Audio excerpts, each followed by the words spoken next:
일주일 동안 잘 지내셨습니까?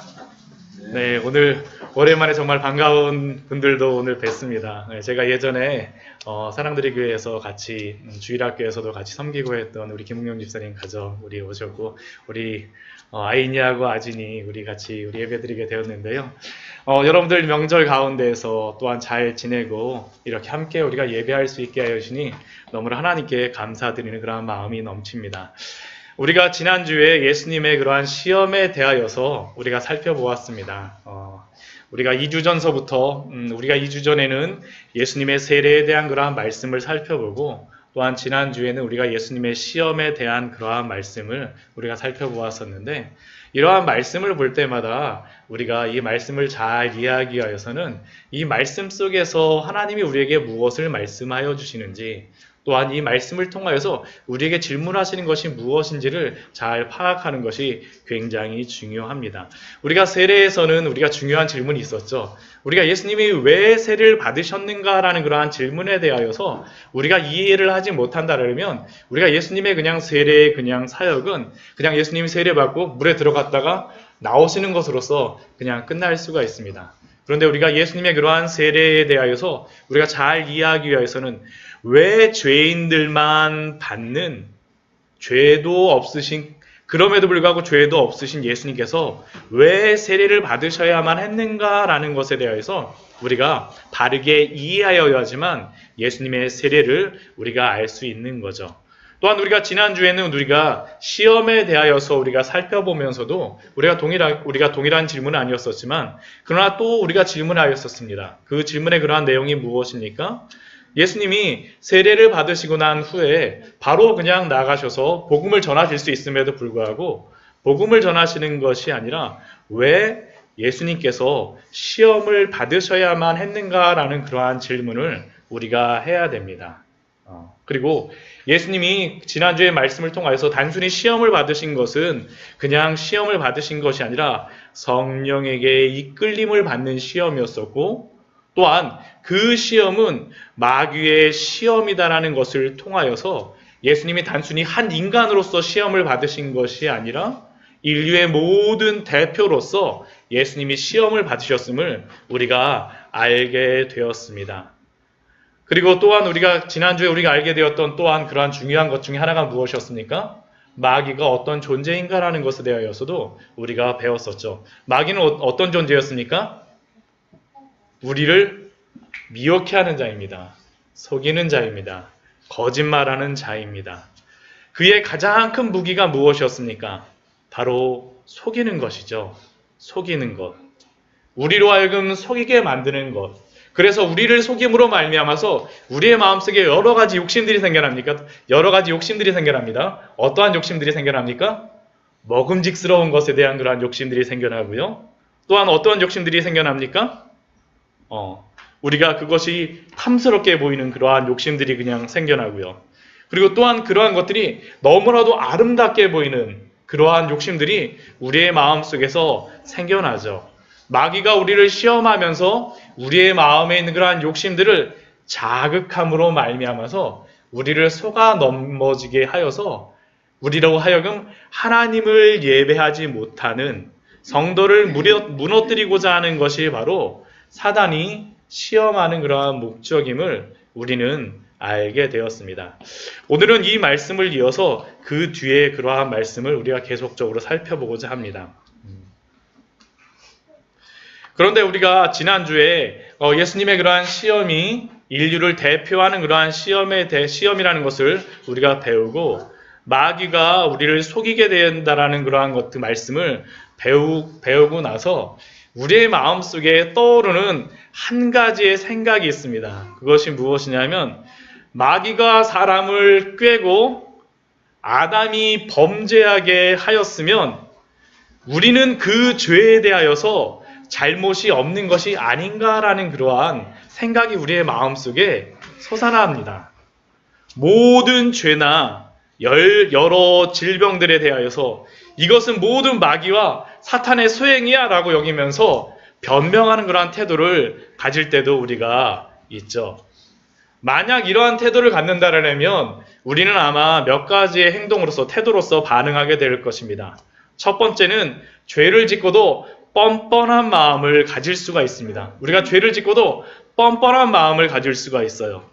나는 죄를 지었지만 마귀나 혹은 사탄이 나를 범죄하게 한 거야 라고 하면서 나는 그것에 대항할 수도 없고 나는 책임도 없어.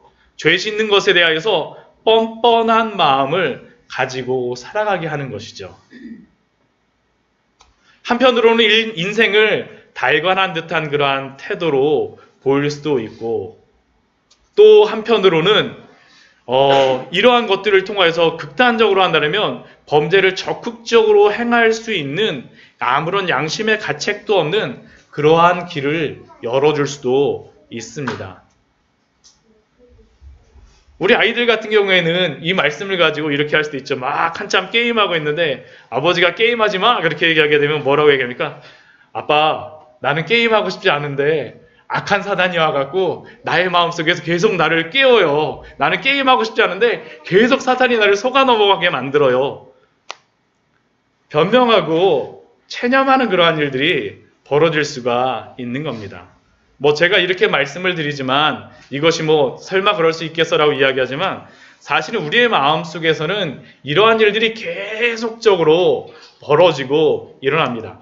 초대교회 시대에 유명한 교부였던 아우구스티누스라고 하는 그러한 사람은 그가 마니교회에 빠졌을 때 그를 괴롭혔던 한 가지의 교리가 있습니다. 마니교회에 빠졌을 때 그가 기독교를 예수님을 믿기 전에 마니교회에 빠졌을 때 그를 괴롭혔던 마니교회의 큰 교리가 하나가 있었는데 그것이 무엇이냐면 인간이 죄를 짓는 것은 인간의 그러한 죄, 인간 자신이 짓는 그러한 죄 때문이 아니라 인간이 어찌할 수 없이 당하는 악한 영들의 충동 때문에 인간에게는 아무 책임이 없다라고 하는 그러한 교리였습니다.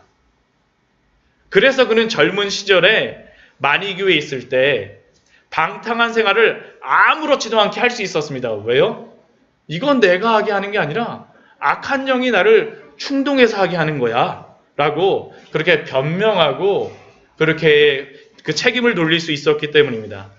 우리가 성경을 잘못 이해하게 돼도 이러한 행동을 할 수 있죠. 우리가 할 수 있습니다. 예전에 전도연인 씨가 나왔던 그러한 영화에서도 사실은 이러한 주제를 가지고 우리가 영화가 나왔던 것이고요. 둘째로 이러한 것들을 택해서 우리가 잘못된 그러한 태도로서 신앙적인 부분에서도 이러한 잘못된 그러한 그 신앙적인 태도가 나올 수 있습니다. 어떻게 나올 수 있습니까? 신앙적으로 모든 것을 다 마귀 탓으로 돌리는 것입니다. 그러면서 신앙생활을 합니다. 흡사 영화 엑소시스트와 같이 실제로 한국에서도 모든 일어나는 일들을 마귀의 탓으로 돌리며 마귀를 쫓는 그러한 사역을 중심으로 하는 그러한 교회도 이단도 있습니다. 그런데 우리가 이 말씀을 보면서 알아야 될 것이 있습니다. 우리가 이 마귀에 대한 시험에 대한 그 말씀을 보면서 알아야 될 것은 무엇이냐면 예수님께서 이 시험을 마귀와 싸우고 이기시지만 그리고 예수님이 그 시험 가운데 승리하셨다 할지라도 죄와 싸우는 그러한 의무는 여전히 성도에게, 여러분들에게, 그리고 저에게 있다는 사실입니다. 우리가 이렇게 모든 것을 마귀 때문이야라고 우리가 탓을 돌릴 수 없는 그러한 이유가 오늘 말씀에서 우리에게 알려주는 것이 있습니다. 그것이 무엇이냐면 예수님께서 성령에게 이끌려 마귀에게 시험을 받으러 어디로 가셨습니까? 4장 1절 말씀을 보게 되면 광야로 가사라고 말씀하십니다. 광야로 가사. 왜 예수님께서는 시험을 받으시기 위하여서 광야로 가셨을까요? 우리는 지난주 성령에게 이끌려 마귀에게 시험을 받으러 가시는 그러한 말씀을 보면서 4장 1절 말씀에서 그 창세기의 아담의 사건을 가지고 보았다면 오늘 광야로 가사라는 그러한 말씀은 우리에게 또 다른 성경의 또한 말씀을 우리에게 기억나게 합니다. 왜 예수님께서 광야로 가셨을까요? 이 광야라고 하는 단어는 히브리어로 미드바르라고 하는 그러한 단어입니다. 우리 그 주보에도 우리 광야의 샘교회 할 때 미드바르 그 광야에 셈할 때 그 광야가 바로 이 미드바르라는 이러한 뜻입니다. 그런데 이 미드바르라는 단어의 뜻은 황무지 혹은 인적이 없는 그러한 장소를 의미합니다.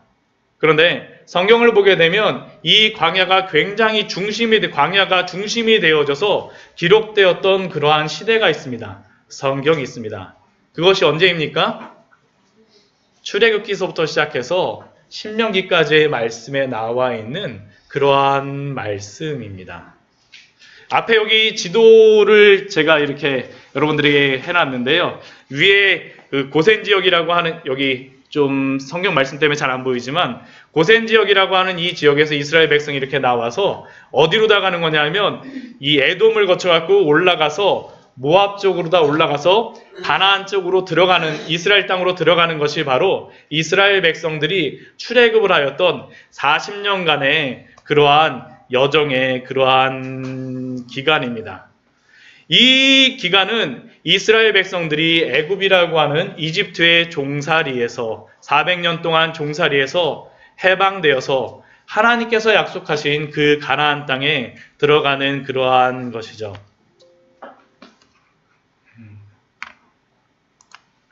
여기 잠깐 사진을 보게 되면 이 광야가 이렇습니다. 여기가 어디냐 하면 제가 바란 광야에서 찍은 사진이었었는데 뭐 신광야나 바란 광야나 거의 비슷합니다. 이 광야 가게 되면 진짜 없어요. 네, 없습니다. 이 이집트 쪽에 이 시내산 쪽에 갖고 이 바란 광야까지는 1년 내내 거의 비가 진짜 거의 안 오는 지역입니다. 거의 안 오는 지역이에요.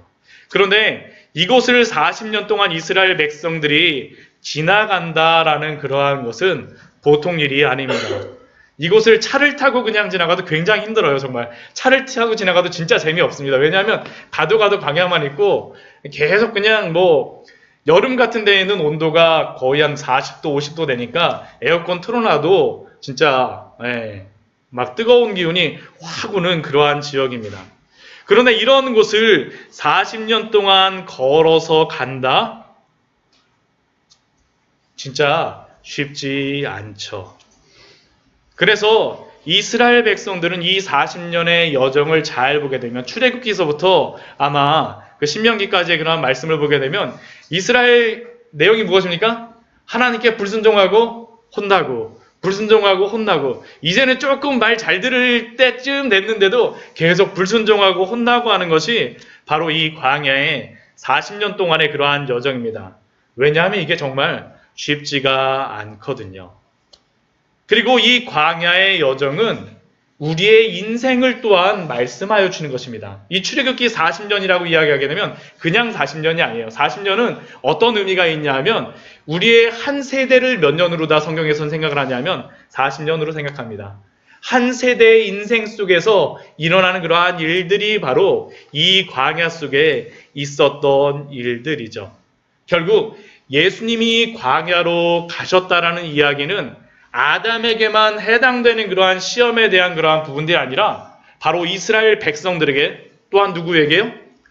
우리에게 해당되는 그러한 시험들을 예수님이 담당하시기 위하여서 갔다라는 것을 우리에게 분명히 알려주고 있는 겁니다.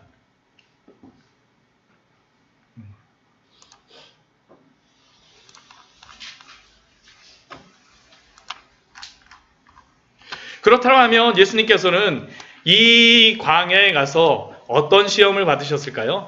오늘 말씀 4장 2절 말씀을 보게 되면 예수님이 40일을 밤낮으로 금식하셨다라고 기록하고 있습니다. 지금도 중동에 가게 되면 이스라엘 가게 되면 중동이나 이스라엘 지역에 가게 되면 금식하는 한 무리의 사람들이 있습니다. 어떤 사람들인지 아십니까? 이 사람들은 30일 동안 금식을 합니다. 네.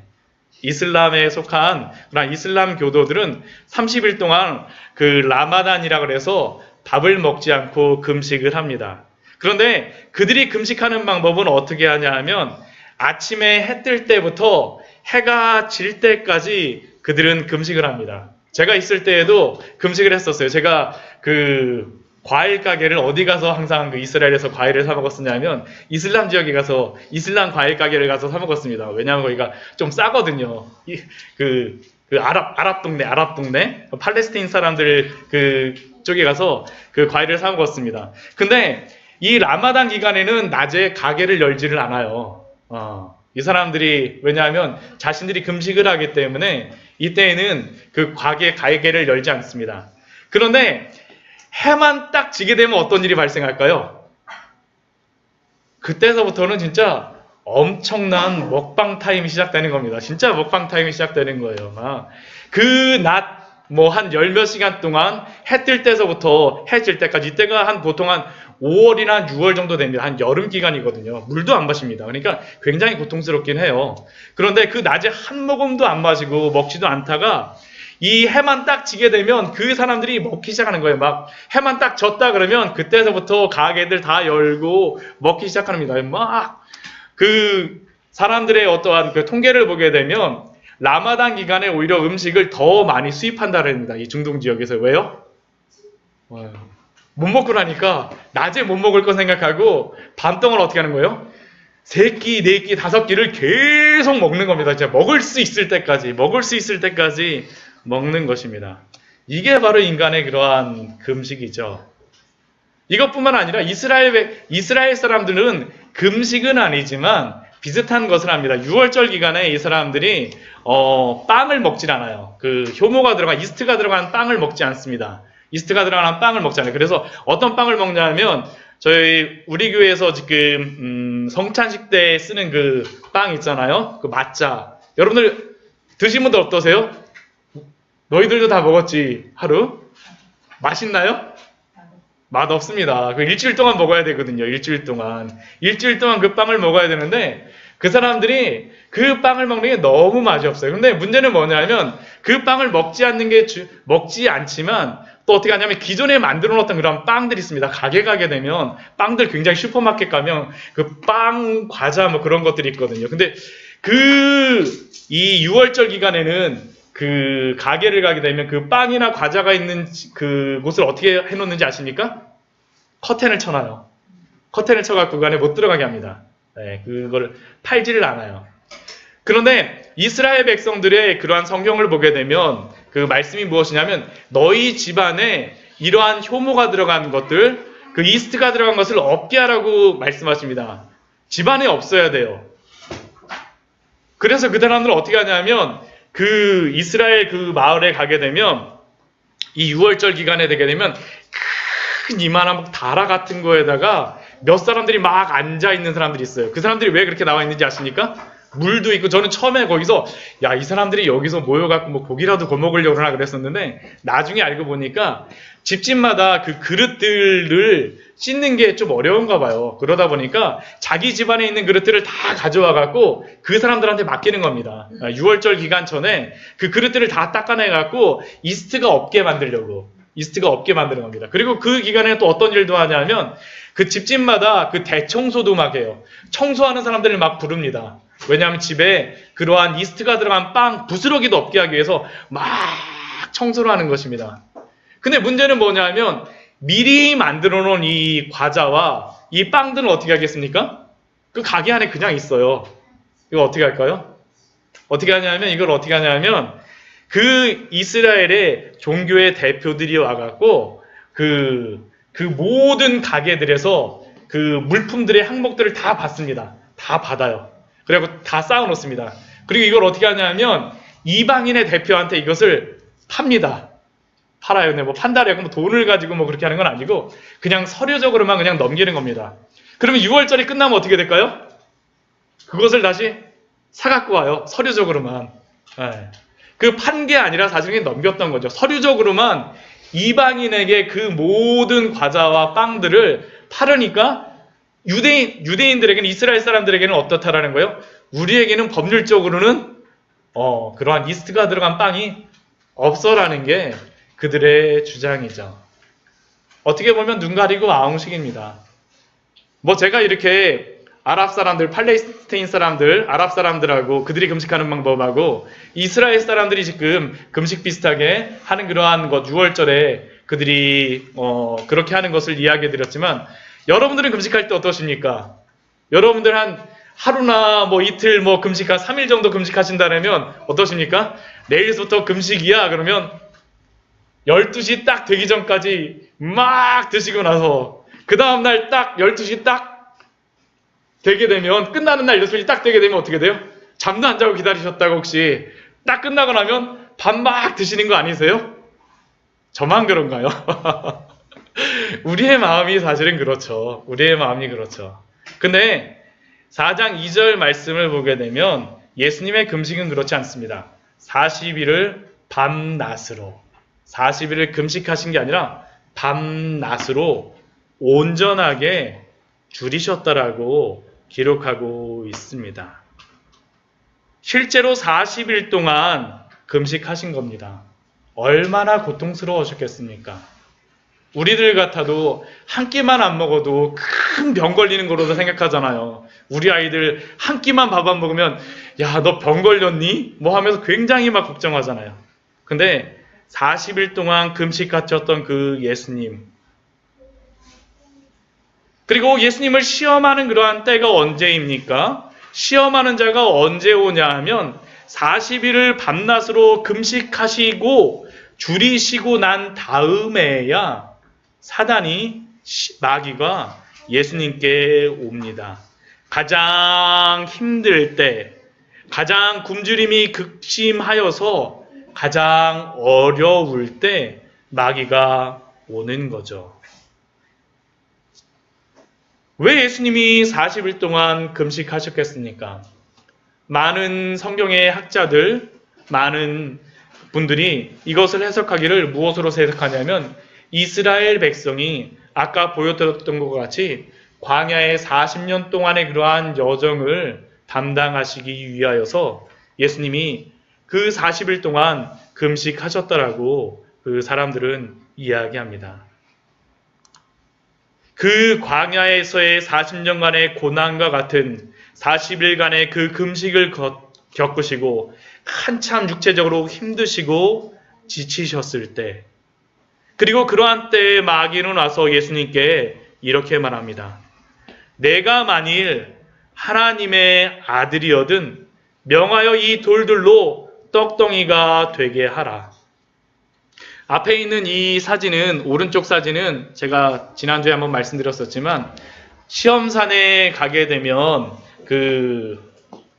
시험산이라고 하는 그 여리고 뒤에 가게 되면 수도원이 있는데, 그 수도원에 가면 뭐가 있냐면 예수님이 기도하셨던 그 자리에 40일 동안 앉으셔서 기도하셨다라고 하는 그러한 자리를 보존하는 게 바로 이것입니다. 이게 정답, 이건 그렇지 않아요? 이게 거의 제 생각에는 희박합니다. 희박해요. 그렇지만 아무튼 예수님께서 이러한 곳에서 시험을 받으셨을 것입니다. 근데 여기에 앉아서 보게 되면 무엇이 보이냐면 바로 앞에 있는 것과 같은 그러한 장면이 보입니다. 앞에 있는 것과 같은 장면이 보여요. 근데 앞에 있는 그 장면이 보이게 되면 산이 이렇게 보이는데, 그 산에 있는 돌들의 모양이, 돌들의 색깔이 어떤 색입니까? 떡덩이처럼 보이지 않으세요? 색깔이? 예, 지금 뭐 이렇게 크니까 뭐 산이다 그렇게 하지만 정말 이렇게 조그만 이러한 것들을 보게 되면 정말로 떡같이 보입니다. 떡이 아니라 빵같이 보이는 거죠. 빵같이. 잘 익은 빵같이. 이 돌을 보면서 너가 정말 하나님의 아들이거든 이 돌들로 떡덩이가 되게 하라라고 유혹하고 있는 겁니다. 정말로 그렇게 보이는 거예요. 너무 힘들 때. 그런데 우리는 이렇게 유혹하는, 시험할 때 우리는 마귀의 그러한 시험 속에서 몇 가지의 중요한 것들을 발견할 수 있습니다. 첫 번째는 마귀는 가장 거룩한 장소까지도 시험거리들을 가지고 온다라는 사실입니다. 마귀는 가장 거룩한 장소까지도 시험을 가지고 옵니다. 한번 생각해 보십시오. 이미 예수님께서는 세례를 통하여서 자신이 하나님의 아들이심을 증명하셨습니다. 이것은 누구에게 증명받을 필요도 없는 것입니다. 삼위일체 하나님께서, 성자인 예수님은 물에서 세례 후에 올라오시고 성령 하나님은 비둘기같이 내려오시며, 또한 하늘에서는 하나님께서 이는 내 사랑하는 아들이요 내 기뻐하는 자라고 직접적으로 증거하여 주셨음에도 불구하고 마귀는 지금 예수님께 내가 만일 하나님의 아들이어든 그 존재를 증명하라고 지금 요구하고 있습니다. 예수님이 여기서 이것을 증명한다라고 하여서 예수님이 하나님의 아들이 되는 것입니까? 아니요. 예수님의 존재는 사단에게 무엇을 보여준다라고 하여서 자신을 증명한다라고 하여서 그분이 하나님의 아들이 되거나 아들이 되지 않거나 하는 것이 아닙니다. 그런데 마귀가 시험하는 방법이 바로 이러한 방법이죠. 우리는 지난주에 말씀을 우리 창세기 3장의 말씀을 통하여서 마귀가 아담과 하와를 유혹할 때 우리는 처음에 질문하였던 그 질문을 우리는 기억하고 있습니다. 뭐라고 기억합니까? 뱀이 여호와 하나님이 지으신 짐승 중에 가장 강교하니라라고 하면서 그 뱀이 여자에게 묻습니다. 뭐라고 묻습니까? 하나님이 참으로 너희에게 동산 모든 나무의 열매를 먹지 말라 하시더냐?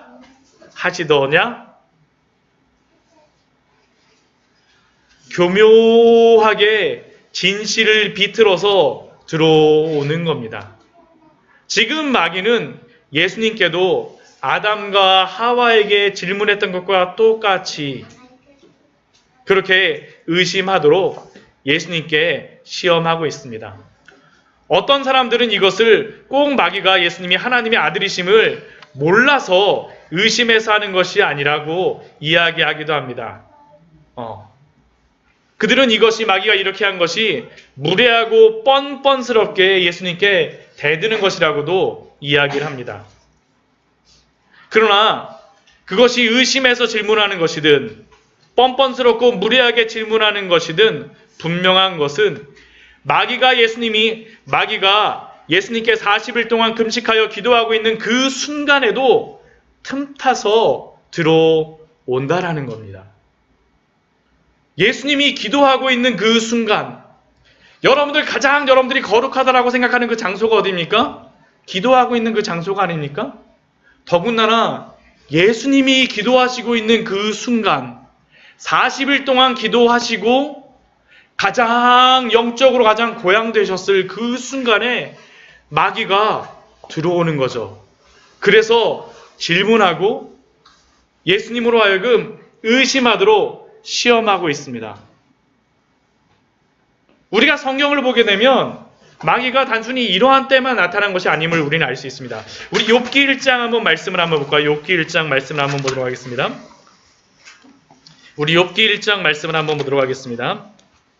욥기의 말씀입니다. 욥기.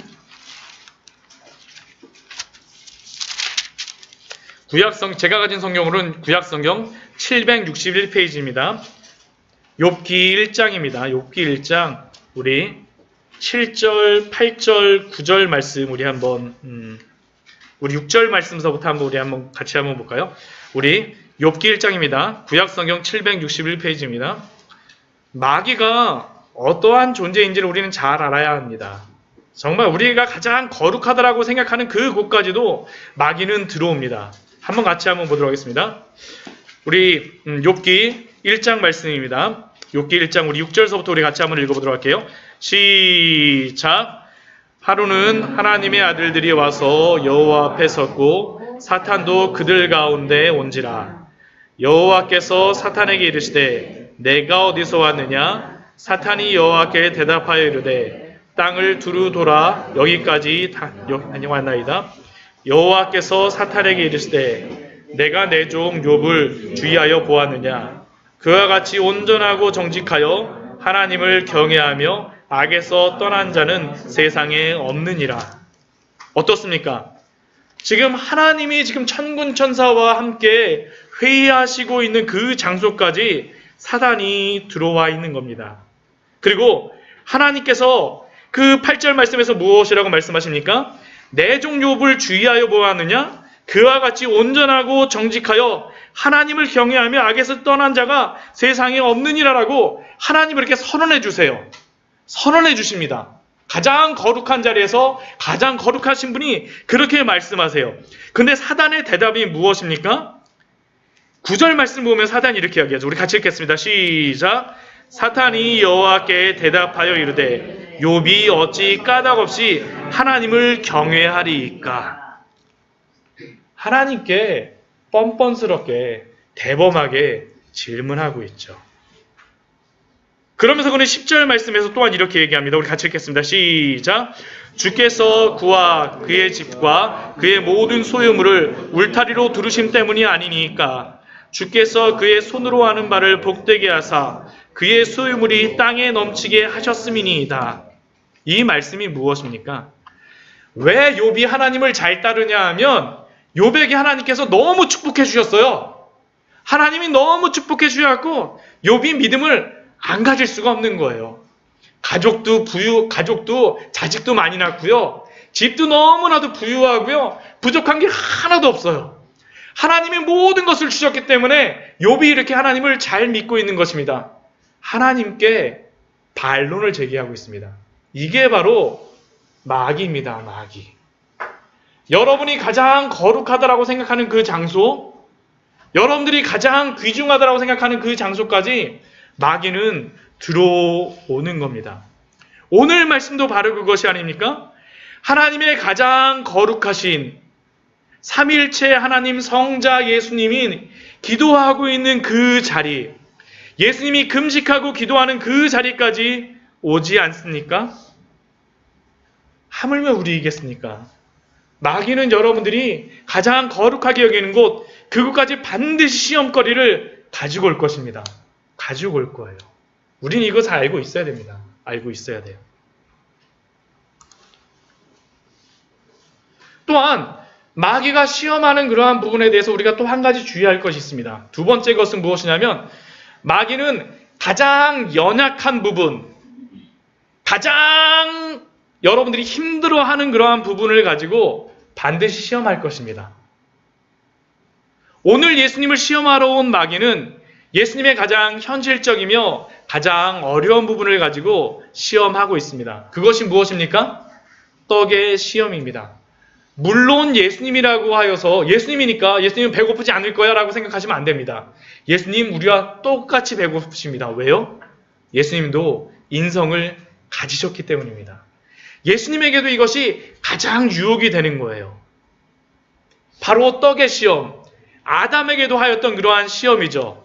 먹음직의 시험, 육신의 정욕의 시험, 가장 1차적이고 가장 고통스러운 시험입니다.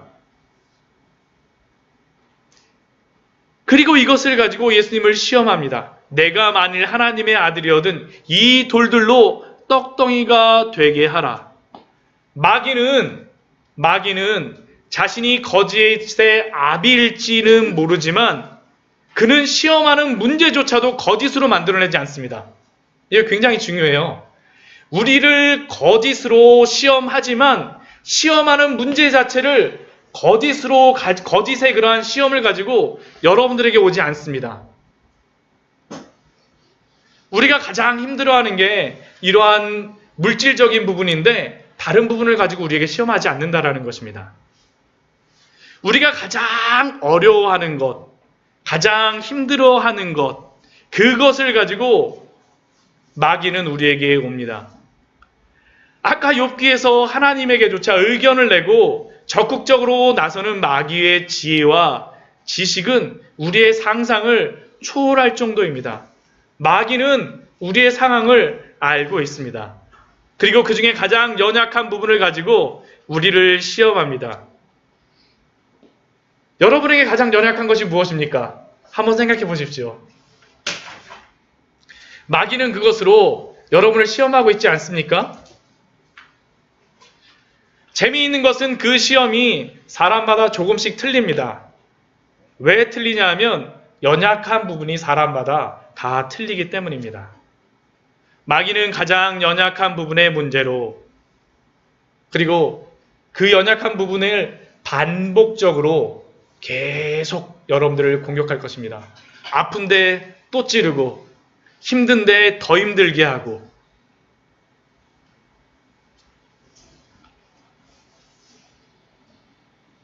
저는 이 예수님의 이 시험을 통하여서 기대하고 있는 것이 있습니다. 그것이 무엇이냐 하면 이 예수님의 시험의 설교를 통하여서 여러분의 가장 연약한 부분들을 진단하시고 그 부분을 확인하심으로 말미암아 이길 수 있는 지혜를 얻으시는 축복이 있기를 축원드립니다. 이것을 얻는 것이 너무나도 중요해요. 먼저 마귀는 돌들로 떡덩이가 되게 하라는 그러한 먹음직의 시험, 육신의 시험, 육신의 정욕의 시험을 가지고 시험합니다. 사실 이것은 광야의 길을 걸어가는 모든 사람들에게 부딪히는 그러한 문제입니다. 이스라엘 백성에게도 애굽을 빠져나오자마자 가장 먼저 부딪혔던 문제이자 현실적인 문제가 바로 이것이었습니다.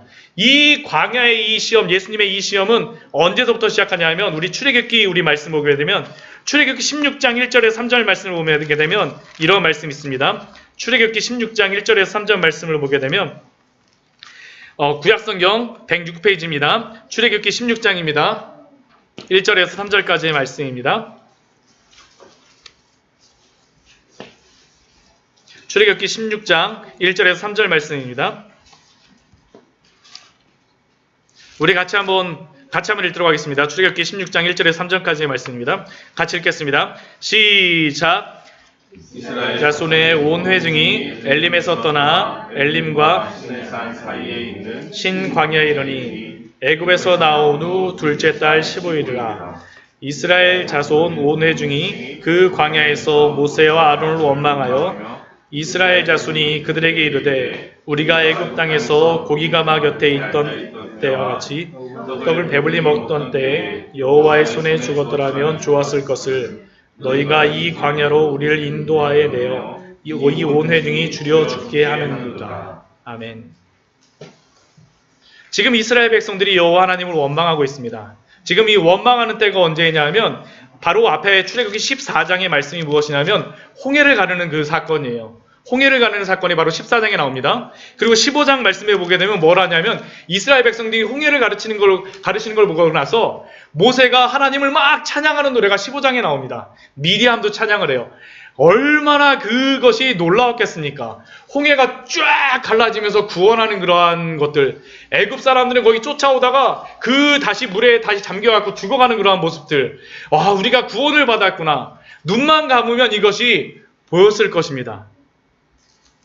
그런데 이 일이 일어난 지 얼마 되지 않아서 16장 1절 말씀을 보면 얼마 후냐 하면 둘째 달 15일 두 달하고 15일 한 75일경 정도가 지나서입니다. 이때는 언제겠습니까? 애굽에서 가져온 그러한 빵이 다 떨어질 때쯤입니다. 빵이 다 떨어질 때쯤이에요. 그 전까지는 와, 눈만 감으면 홍해가 쫙 갈라지는 모습을 보니까 그 기적을 보니까 우와, 하나님 정말 대단하시다. 그런데 두 달 15일 지나고 나니까 빵이 떨어져요. 집에서 애들이 이야기하는 겁니다. 아빠, 나 배고파. 아내가 이야기하죠. 여보, 우리 애가 배고프다라는데 어떻게 밖에 나가서 옆집 가서 그냥 개똥이네 가서 그냥 빵 좀 한번 구해와봐. 알겠어, 나만 믿어. 그래서 막 개똥이네 집 갔어요, 옆집. 근데 어떻게 됩니까? 개똥이 아빠도 나오는 거예요. 여보, 당신네 집 빵 있습니까? 아이들이 눈물 뚝뚝 흘리고 옆에서 부인이 막 이야기하고 어디 구할 데는 없고 아우성이 난 것입니다. 저도 작년에 이스라엘 갔을 때 집에 제가 가장 고민이 됐던 게 뭐였었냐면 다른 것이 아니라 떡의 문제는 아니었어요. 떡의 문제는 아니고 한겨울에 저희 집이 지금 가장 높은 층이거든요. 가장 높은 층인데 작년에 굉장히 춥지 않았습니까? 추운데 가장 위층에 가장 옆에 집이에요. 그러다 보니까 결로 현상이 생긴 겁니다. 근데 전화를 집에서 딱 왔어요. 집에서 딱 왔는데 여보, 우리 집에서 막 물이 흘러. 막 샘이 솟는 것 같아. 막 그렇게 얘기를 하는 겁니다. 근데 제가 방법이 없는 거예요. 그러니까 막 마음이 되게 막 급해지는 겁니다. 정말 비행기 타고 오고 싶은 거예요. 막 진짜. 비행기 타고 막 오고 싶은 겁니다. 나만 배고프면 모르는데 내 주변의 가족과 내 식구가 그런 일을 당하게 되면 사실은 아무런 생각이 떠오르지 않거든요. 그러니까 이제 이 사람들이 원망하기 시작하는 겁니다. 3절 말씀과 같이 우리가 예전에 애굽 땅에서 고기가 막 곁에서 우리가 그 먹던 그 고기 많이는 먹지 않았지만 그래도 그 고기 부스러기 먹던 게 얼마나 좋았었는데 가끔 먹어도 그게 얼마나 입에서 살았었는지 와, 그 고기 맛이 생각이 나고 그래도 우리가 낮에 가고 벽돌 하느라고 힘들긴 했었지만 밤마다 빵은 맛있게 배부르게 먹었었잖아 하면서 모세와 아론 옆에서 막 원망하는 거죠. 너희가 이 광야로 우리를 인도하여 내서 우리를 모두 죽여 죽게 해서 하는구나 라고 지금 원망하고 있는 겁니다. 이게 보통 사람들에게 벌어지고 있는 일 아닙니까? 여러분은 어떠십니까? 이러한 순간에도 여러분들은 믿음을 지키실 수 있으십니까? 이것은 단순히 배고플 때에만 발생하는 문제가 아닙니다.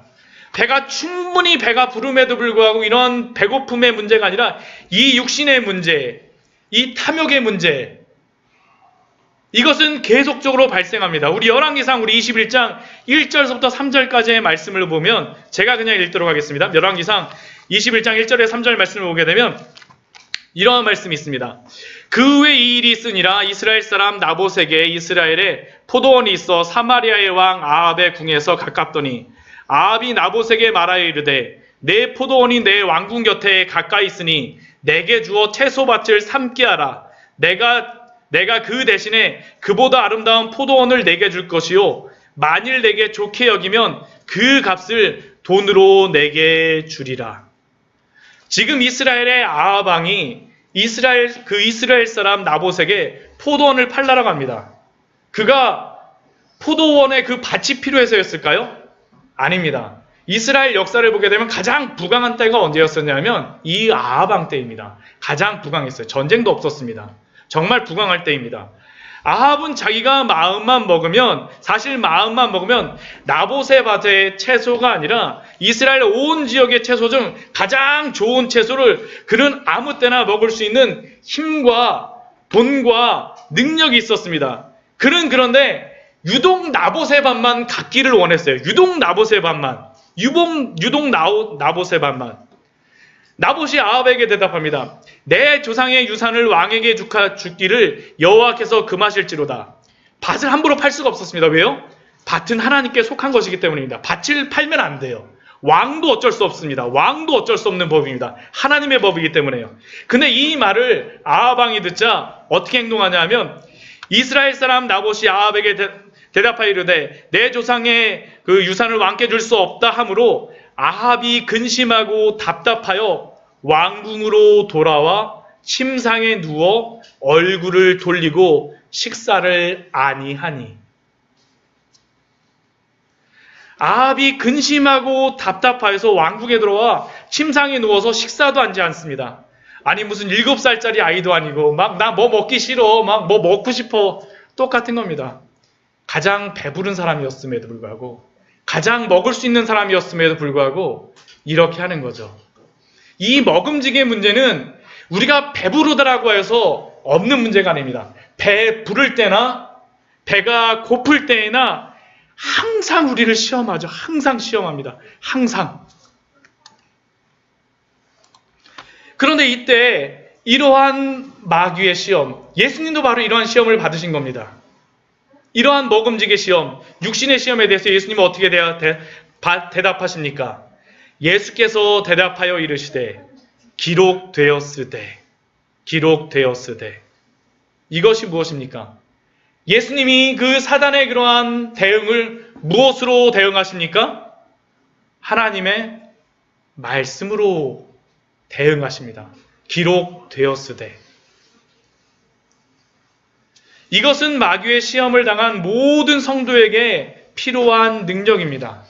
우리 에베소서 우리 6장 말씀 우리 한번 찾아보도록 하겠습니다. 에베소서 6장 말씀입니다. 우리 신약 성경입니다.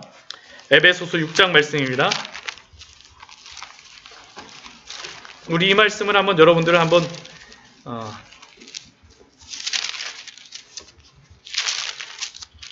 잘 기억을 하셨으면 좋겠습니다.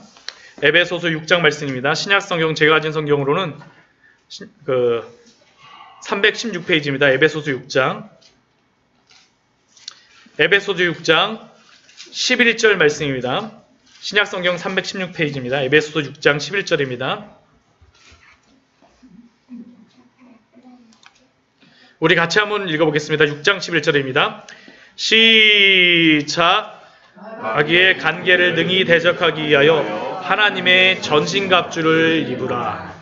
마귀의 간계, 그 거짓을 대적하기 위하여서 우리는 전신갑주를 입어야 합니다. 그냥 하나님이 이기게 해주시겠지라고 우리 생각하고 있으면 안 됩니다. 내 잘못 아니에요라고 그냥 이야기해도 안 됩니다.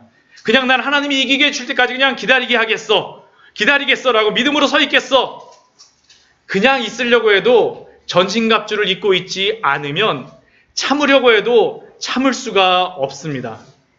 이 전신갑주는 이 세상의 튼튼한 갑옷이나 무기로 만들어지는 것이 아닙니다. 12절 말씀을 보게 되면 이 전신갑주를 입고 싸워야 될 대상을 이야기합니다. 우리의 씨름은 혈과 육을 상대하는 것이 아니요 통치자들과 권세들과 이 어둠의 세상 주관자들과 하늘에 있는 악한 영들을 상대함이라. 악한 영들을 상대하기 때문에 이 전신갑주는 이 세상에 속한 것이 아닙니다.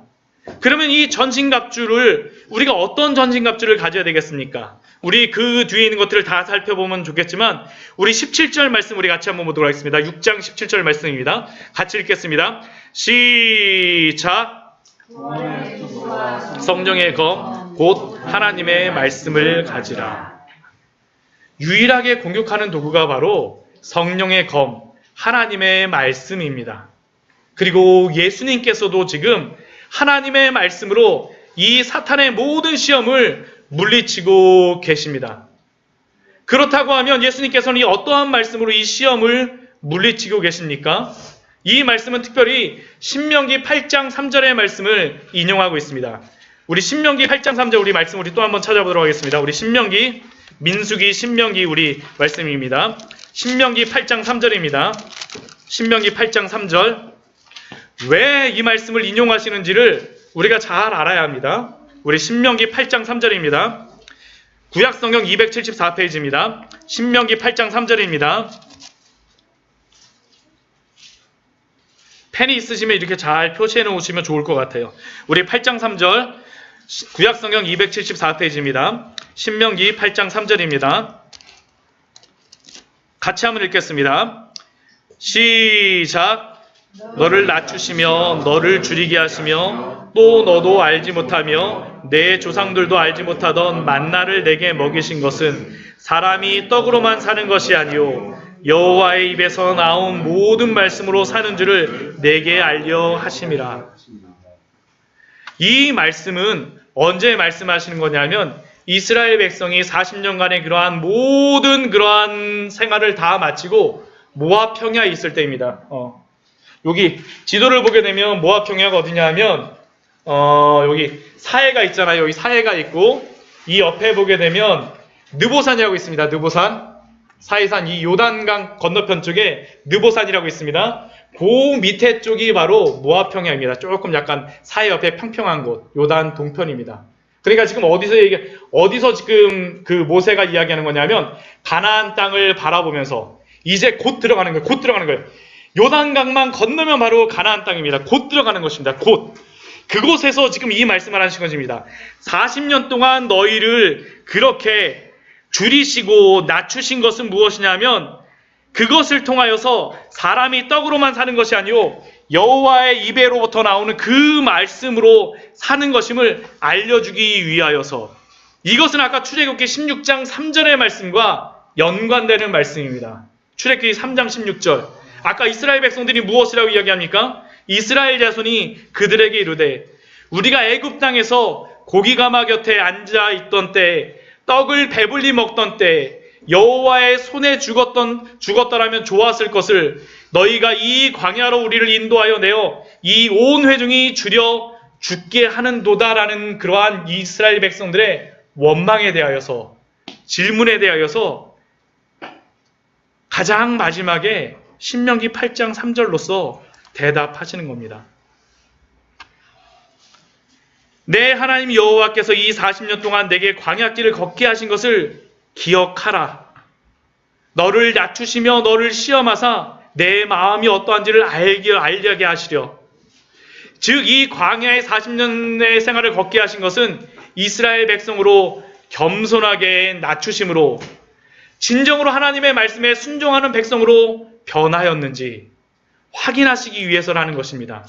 그리고 그렇게 함으로 말미암아서 이 세상의 떡, 이 세상의 고기, 애굽 땅에서 종살이할 때 먹었던 그 고기가 막 곁에서 그 고기 부스러기로 사는 것이 아니고 애굽의 종으로 쉴 틈 없이 벽돌을 찍어내므로 얻어먹던 그 떡으로 사는 것이 아니라 오직 여호와의 입에서 나오는 말씀으로만 살 수 있다라고, 그것으로만 배부를 수 있다라고 예수님은 우리에게 분명히 말씀해주고 있습니다.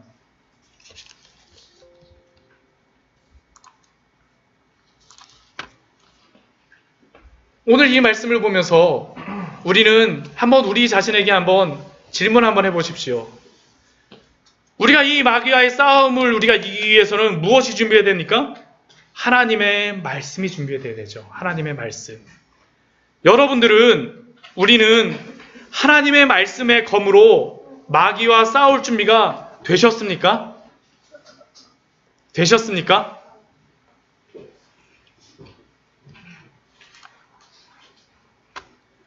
목사님이 싸워주실 것이라고 기대하지 마세요. 목사님 저라 하면 시간 많으셔서 언제든지 오실 수 있어요. 하나님, 목사님 금방 가실 거예요. 잠깐만 기다려주세요. 이거 아닙니다. 여러분들이 말씀으로 준비되셨습니까? 아까 여러분들과도 나누었지만 마귀는 여러분들이 가장 거룩하다라고 생각하는 곳까지, 가장 은밀하다라고 여기는 곳까지 여러분들을 시험하기 위해서 반드시 갈 것입니다. 그리고 여러분들을 무너뜨리기 위해서 반드시 갈 것입니다. 왜냐하면 마귀는 40일 동안 금식하신 그 가장 거룩한 장소에까지 시험하러 간 존재이기 때문입니다. 아마 마귀는 여러분들이 피곤한 몸을 쉬기 위해서 누워있는 여러분들의 침대의 머리맡에 갈 수도 있습니다.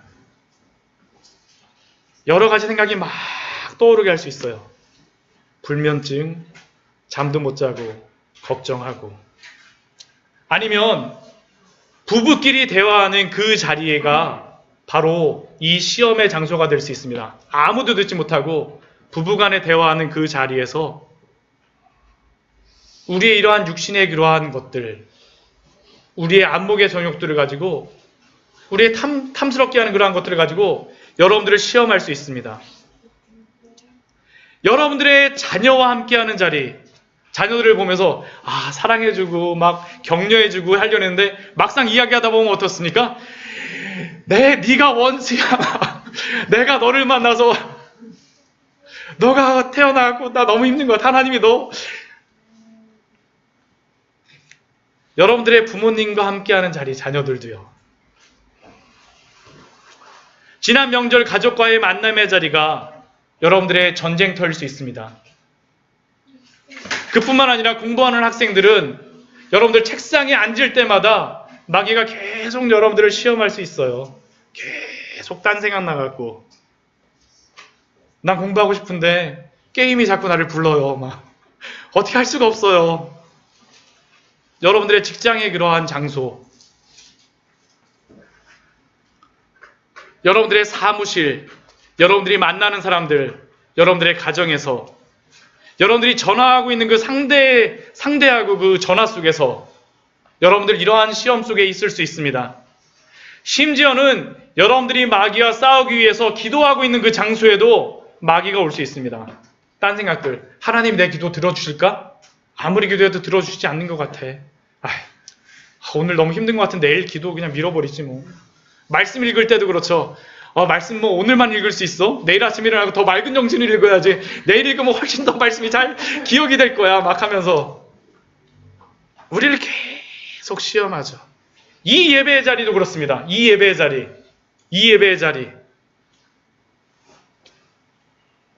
여러분들은 어떻게 준비하고 계십니까? 하나님의 말씀의 겁을 준비하며 그 말씀으로 대항할 준비가 되어 계십니까? 저는 여러분들에게 오늘 다른 이야기는 하지 않게요. 말씀으로 준비하기 위해서 여러분들이 가장 쉽게, 가장 먼저 할 수 있는 일이 있습니다. 그것이 무엇이겠습니까? 예배 시간에 말씀에 집중하십시오. 그리고 기록하십시오. 이 말씀 가지고 적용하십시오. 살아가십시오. 오늘 이 말씀 들으시면 여러분들이 일주일 동안 어떻게 살아가실 거예요?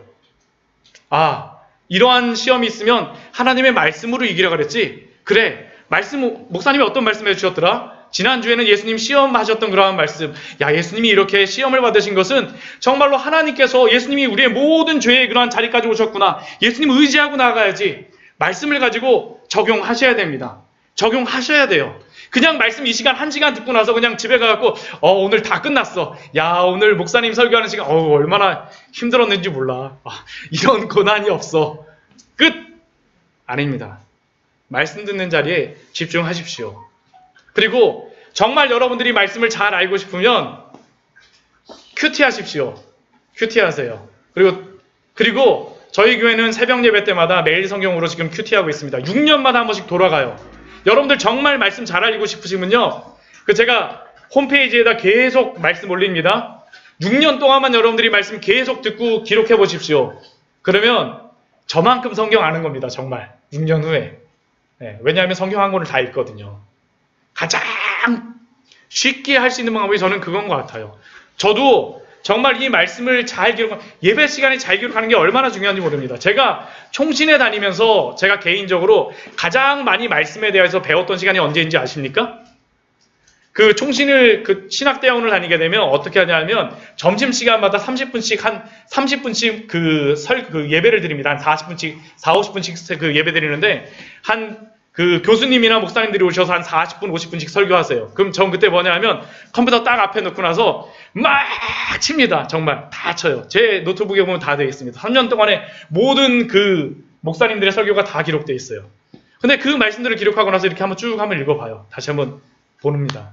근데 그게 저한테 얼마나 도움이 되는지 모릅니다. 얼마나 도움이 되는지 몰라요. 여러분들이 혼자서 말씀을 읽으려면 아까 같이 내일 읽어도 되지 뭐. 이것에 대부분 다 넘어가실 겁니다. 여러분들이 못하시게 되면 여러분들이 듣는 말씀의 시간에 집중하십시오. 잘 기록해 놓으세요. 여러분들의 것으로 삼으십시오. 그리고 마귀와 싸우시기 바랍니다. 대적하십시오. 승리하십시오. 말씀은 액세서리가 아니고요. 여러분들 귀한 시간 그냥 이 시간 버리러 온 게 아니라 여러분들 마귀와 싸우기 위해서 이 자리에 오신 것인 줄 믿습니다. 집중하십시오. 집중하세요. 집중하세요. 조심은 안 돼요. 저를 똑바로 보셔야 돼요. 말씀 보셔야 됩니다. 말씀 정말 보셔야 돼요. 왜냐하면 이 자리가 바로 마귀와 싸우기 위하여서 준비하는 그러한 중요한 자리이기 때문입니다.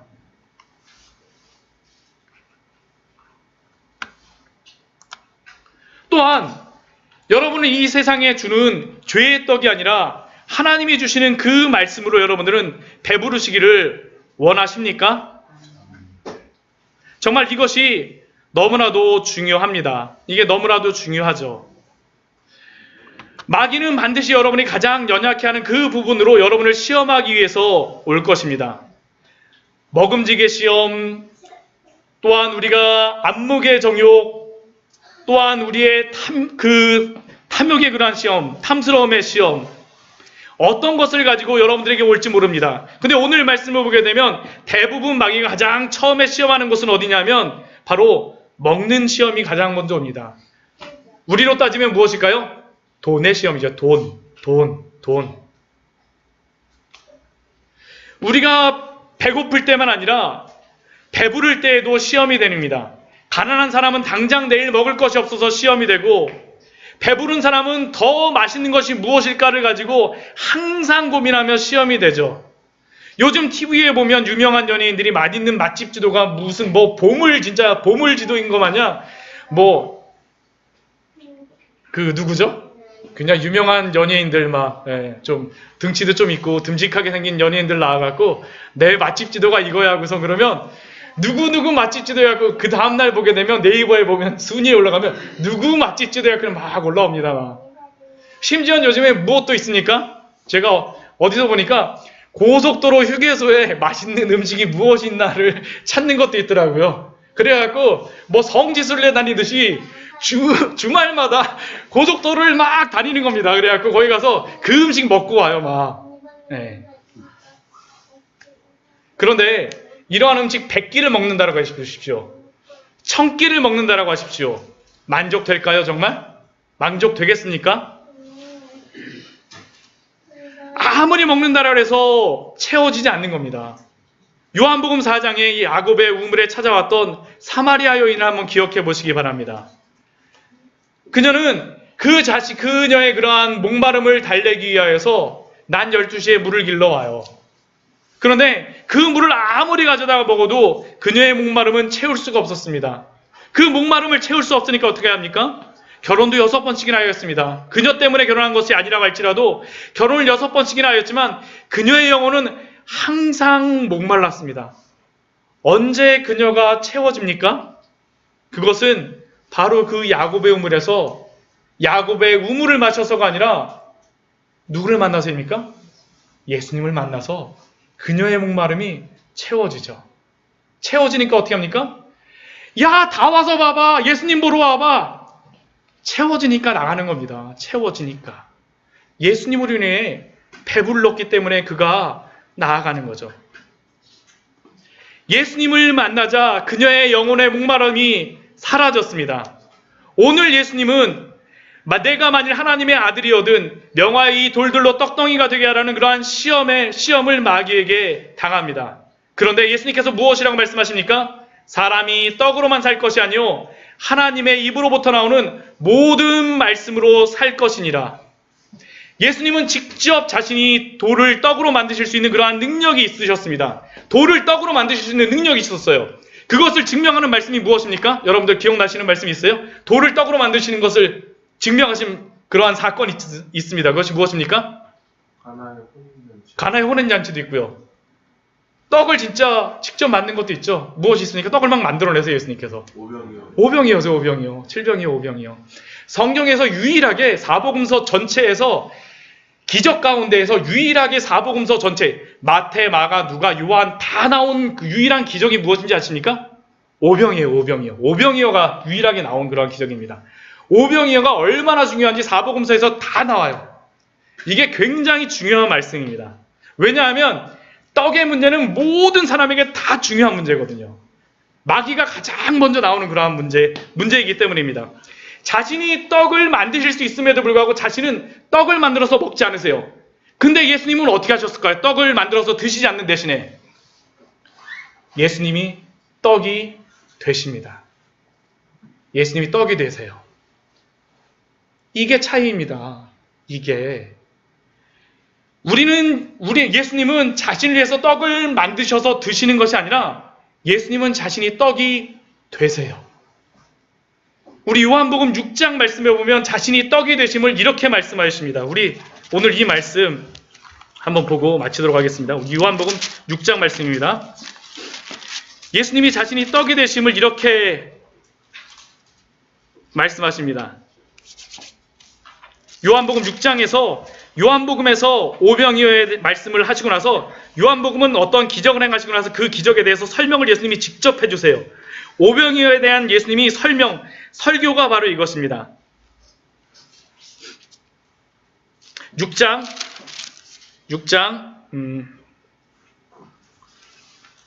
47절 말씀 우리 한번 같이 47절, 48절, 49절 우리 50절까지 말씀 한번 같이 보겠습니다. 요한복음 6장입니다. 신약성경 154페이지입니다. 요한복음 6장 우리 47절 말씀서부터 우리 50절까지 말씀까지 한번 보겠습니다. 시작. 진실로 너희에게 이르노니 믿는 자는 영생을 가졌나니 내가 곧 생명의 떡이니라. 너희 조상들은 광야에서 만나를 먹었어도 죽었거니와 이는 하늘에서 내려오는 떡이니 사람으로 하여금 먹고 죽지 아니하게 하는 것이니라. 나는 하늘에서 내려온 살아있는 떡이니 사람이 이 떡을 먹으면 영생하리라. 내가 줄 떡은 세상의 생명을 위한 내 살이니라 하니라.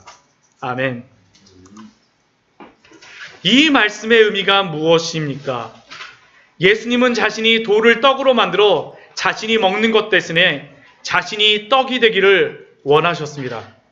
그리고 오직 예수 그리스도를 먹는 자만이 하늘의 만나로 내려오신 참떡이신 예수 그리스도를 먹는 사람만이 배부르고 만족할 것이다라고 오늘 말씀에서, 오늘 요한복음 6장 말씀에서 우리에게 알려주시죠. 결국 이 세상의 먹음직의 시험을 이길 수 있는 방법이 무엇이겠습니까? 이 세상의 것으로 먹고 배부르는 것으로는 결코 이길 수가 없습니다. 오직 예수 그리스도를 먹음으로만, 참된 떡을 먹음으로만, 진정으로 배부른 것을 먹음으로만 채워질 수 있는 줄 믿습니다. 예수 그리스도를 믿고 거듭나서 그 안에 사는 자들에게만 주어지는 양식이 바로 예수 그리스도의 그러한 양식입니다. 하늘의 참된 양식이신 예수 그리스도를 먹으십시오. 예수 그리스도를 먹으십시오.